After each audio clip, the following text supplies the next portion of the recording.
Let's dive into Buster's training so we can stay consistent at home. Whenever we're working with Buster, it's really important to reward the behaviors we want to continue to see. We can reward with treats, praise, and petting. We also want to make sure that we set firm boundaries and we follow through if Buster decides not to listen to our command. So, how we're going to do that is with our training equipment. So, let's go over how to use that. We'll first start with the prong collar. So he's going to wear this anytime that he's on the leash. So for walks and sometimes in the house, especially when guests come over, so we can kind of control that jumping behavior with other commands. But it's important to have a leash on him in the beginning so we can set those firm boundaries for Buster, because at his age and energy level, it's really important that we stay consistent with him. That way he doesn't revert back to the wild behaviors of jumping and kind of getting mouthy and all of those things. So we want to make sure that we're fun, firm, but fair, and we want to use this equipment as needed. So this cannot slip over his head. What we'll need to do is take it apart at one of the links, so anywhere here. You just want to kind of push through and pop the link apart. Super easy, it's about technique, not strength. Then we need to squeeze this link back into it. And of course, we're going to attach the leash to the D-ring, the one that swivels. So how to use this? For example, let's talk about taking him for a walk. So 80% of his walk should be in the heel command. Heel means walk next to us on a nice loose leash on the left-hand side. Now let's say he sees a distraction and he wants to go explore, and then he's no longer walking right next to us. We want to tell him no, so we're verbalizing that that move that he just made was incorrect. We're going to follow through with a little pop and release of the leash, and then we're going to remind him of the command that he's supposed to be doing, which is heel. Heel means walk next to me at my pace on the left-hand side with a nice loose leash. Now, if he is doing that, we're going to reward that behavior with treats, a little pet, a little bit of praise, let him know that he is doing a good job, but it's also important to follow through if he tries to, not walk next to us. With a dog like Buster, it's especially important to set those boundaries and really stick to those boundaries, because right now at his age, he wants to push the envelope. What can he get away with? And he's so excited that he will bulldoze over us if we're not careful. So we want to make sure that, hey, when we set these boundaries, we follow through. Another way to follow through is using the remote collar. So let's turn this thing on. So right here, you see a little magnet. This is what obviously he's going to wear. This is his remote collar. The matching key to that magnet is on your remote. So we're going to touch the two together, and you will see a green light. That green light will flash every few seconds to let you know that the collar is still on, charged, ready to go. The remote that you need to turn on, this is what you're going to use, the on-off button back here. We're going to push and hold that until the screen lights up. Now, we're going to use the black S button. We'll go over all the other features at the end of the video. So again, talking about heel, let's say we're taking Buster for a walk and something really exciting and distracting walks by, and he does something that's not walking right next to us on a loose leash, gets a little distracted. Again, we're going to tell him no, follow through with pushing the black S button, and then remind him heel. So it's no, heel, no, heel. Now we talked about he should be in a heel 80% of the walk. The other 20%, you can tell him free, which you are letting him know that it is now time for him to sniff, and we would follow him on the walk. So again, that's only 20% of your walk where you release him from the command. Free means you no longer have to be in a specific behavior or command. We would then follow him, and then when it's time for him to heel again, we'd give him the heel command and have him come to our left-hand side and continue the walk that way. So this is how we're going to follow through with any and all commands that we give Buster. If he does it, great. For a while, we're going to reward that behavior. We want to encourage him to do the behaviors that we're asking, because it takes a while to build a habit for dogs. So the more we reward the good behaviors, the more we're going to see those good behaviors. And rewarding, we're creating that reward history, which means he has a positive association with doing the commands and behaviors. So he's going to want to do them more because of that positive association. The exact opposite happens when we set our boundaries and we follow through. If we are consistent and follow through with behaviors we don't want to see from Buster, we're going to see less of those behaviors. So it's really important to have a nice, fun balance for him. So let's move on to the rest of his commands. So we have heel, which is walking next to us on a loose leash. Then we have sit. Sit means stay is implied until you either tell him free or heel. So now with a sit, it's more of a short duration stay. So for example, door manners. So when we're leaving the house to go for a walk, we're going to have him sit. The leash is going to be on and everything. We're going to open the door. We can either tell him sit again, so giving him a little reminder to stay put, walk through the door, and then tell him free, or we can heel through the door together, whatever works. So sit is again a short duration stay. If he doesn't listen to your command or gets up before you tell him free or heel, follow through, because we're setting that boundary. We're raising our expectations for Buster. We're saying, hey, we know you can do this. We're going to hold you accountable to it. And then, of course, if he does a good job, good sit. It doesn't always have to be a treat, but make sure you do have treats on you often so you don't miss an opportunity to reward a good behavior. And then we have down. So down is a little bit longer of a duration stay where he has to lay down and stay until you tell him free. Now, a key thing with down and the command place is we don't free from a distance. We will always go back to him and tell him he did a good job and then tell him free. We don't want to free him from a distance because we want that stay to be nice and strong. If he gets up from the stay before you tell him free, follow through. He's got to go back into the stay around the same spot, the down around the same spot. You do not have to say the word stay. I'm just saying it so we understand what it is.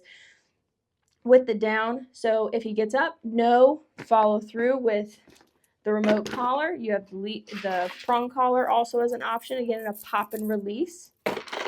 And then when he does a good job, when we reward, we want to reward low so he gets rewarded for staying in the down the whole time. And then, of course, we tell him free when it's time to get up, but we're right next to him. We are not at a distance. So that's great for that command. Now, place is what we're going to use when company comes over. So he's going to have some sort of elevated bed or boundary. Place, the nice thing about it is he can stand, sit, shift, roll over, lay down, whatever he wants to do within the boundaries of the bed, as long as he's not being vocal. Vocal is breaking one of the rules of place. This is a calm, relaxing zone where he just needs to keep all four paws on the bed.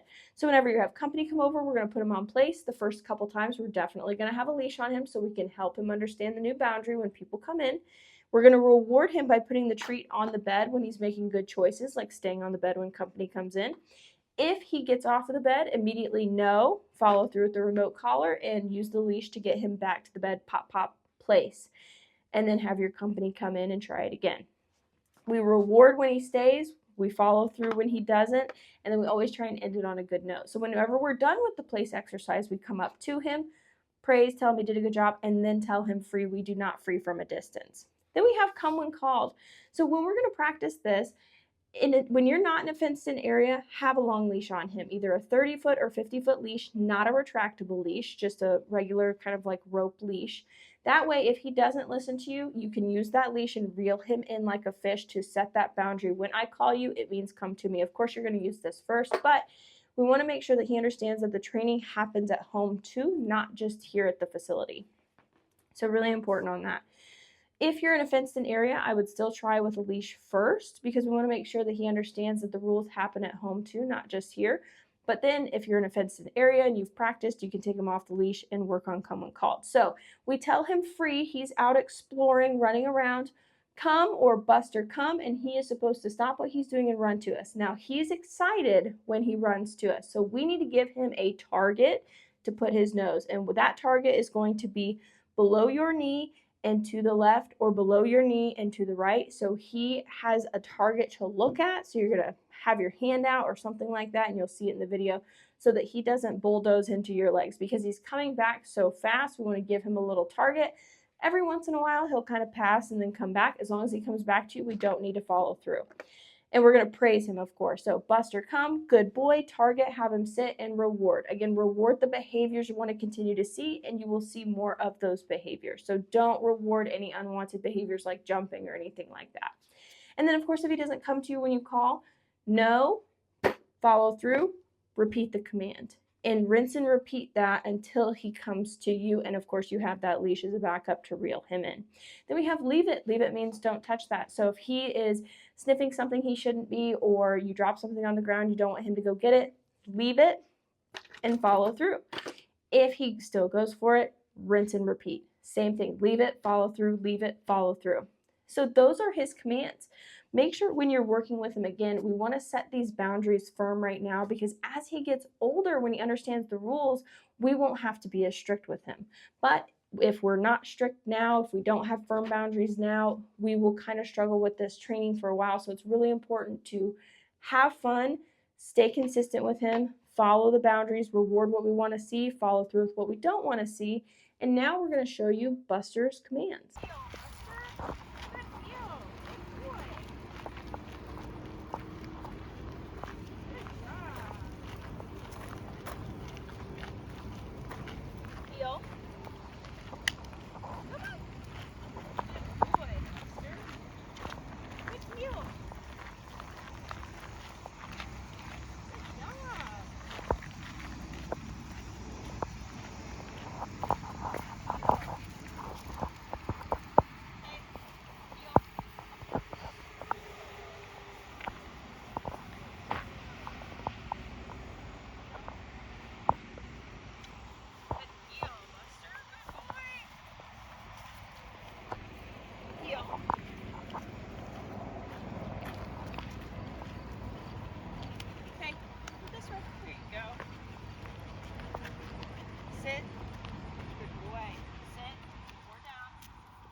Down. Good boy. Down. Good. Down.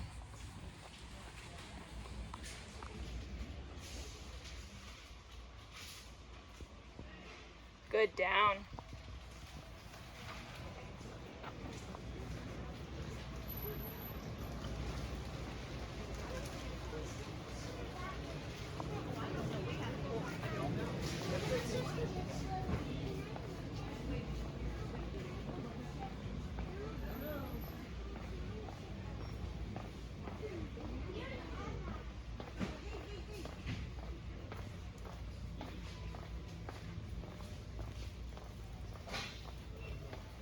Good. Down. Down. Thank you. Oh my gosh. Wow. Hello. You can teach our dog something.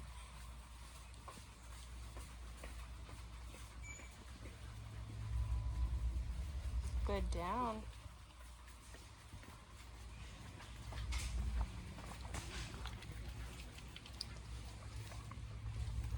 Down. Down.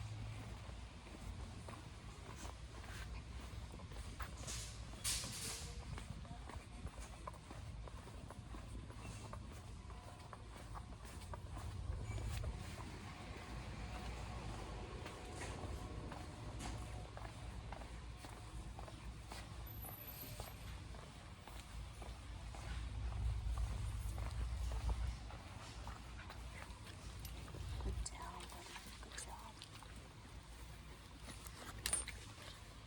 Free. Good boy. Good job.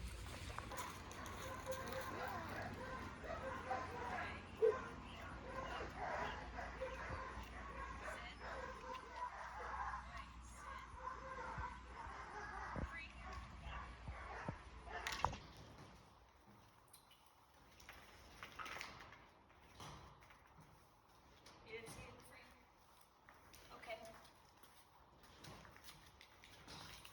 Leave it. Good boy.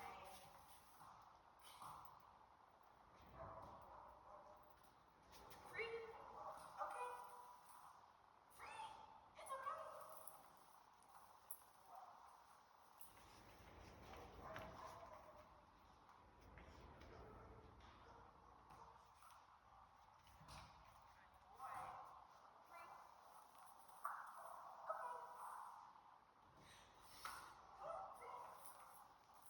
Okay.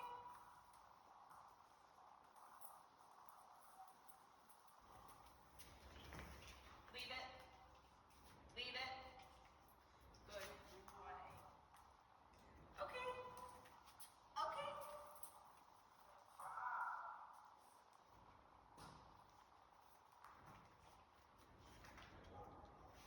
Free. Free. Okay.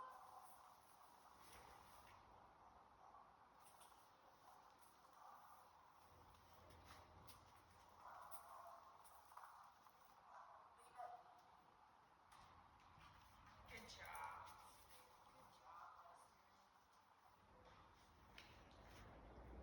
Leave it. Good boy.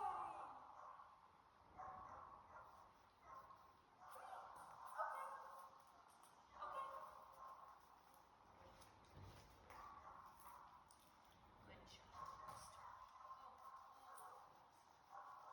Free place.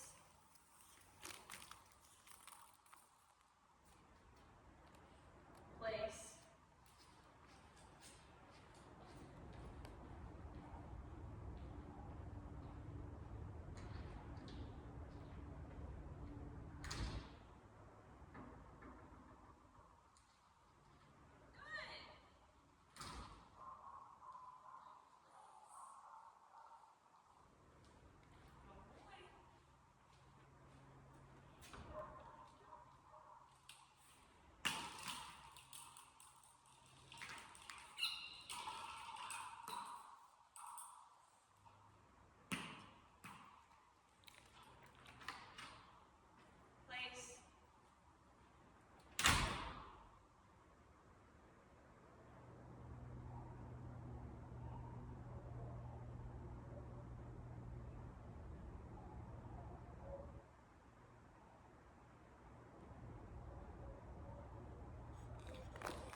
All right, let's go over the rest of the features of his remote collar.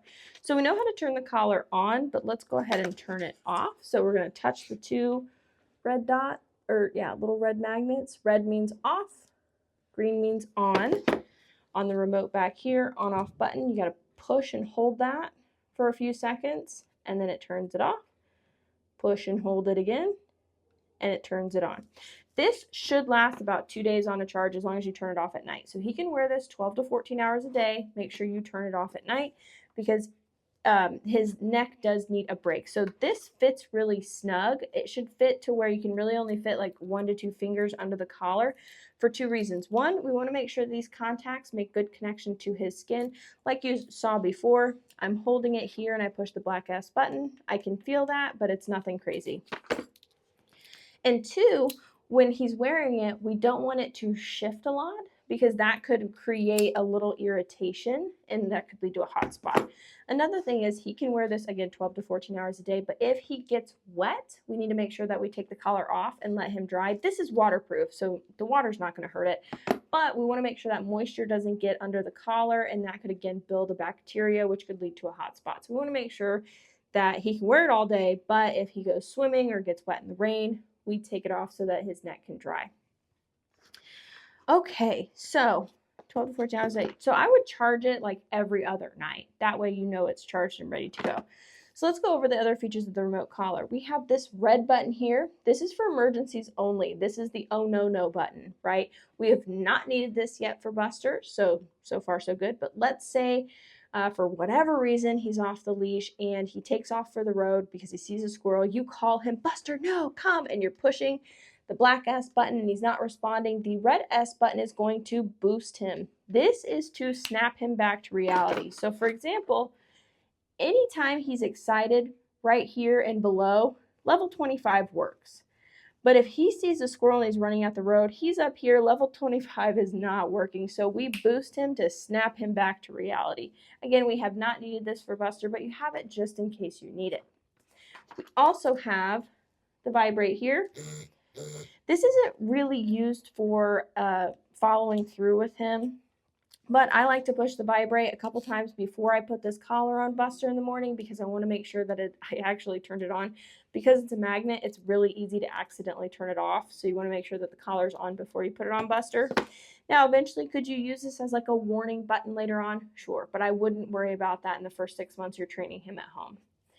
So then back here, the on-off button, we have the light.